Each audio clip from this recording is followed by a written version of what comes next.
जनता ने इस बार बीजेपी पे भरोसा क्यों जाहिर किया? क्या वो की पॉइंट है? 3 की पॉइंट आप मुझे जरा फटाफट बता दीजिए।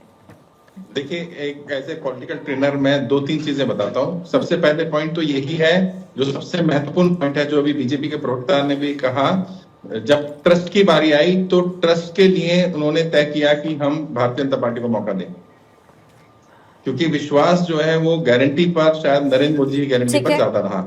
दूसरा, जब बार बार ये बोलते रहते हैं कि बीजेपी हमें ये नहीं करने दे रही, वो नहीं करने दे रही, वो नहीं करने दे रही, तो जो जनता विकास के लिए वोट देना चाहती थी, उसने कहा कि भाई अगर इनको दोबारा जिता दिया, मोदी जी तो 2029 तक कहीं जाने वाले नहीं है, तो फिर ये बोलेंगे कि भाई मोदी जी ये नहीं करने दे रहे, वो नहीं करने दे, तो एक बार मोदी जी को मौका दे दिया जाए। तीसरी बात ये है कि 26 साल बहुत लंबा समय होता है किसी भी राज्य से भारतीय जनता पार्टी का दूर रहना।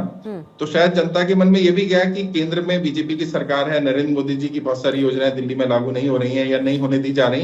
अगर एक बार मौका दिया जाए भारतीय जनता पार्टी को, तो वो जो बाकी राज्यों में भी बेनिफिट मिल रहा है वो बेनिफिट मिले। ये तो 3 बड़े रीजन है जिससे भारतीय जनता पार्टी को लाभ हुआ जी।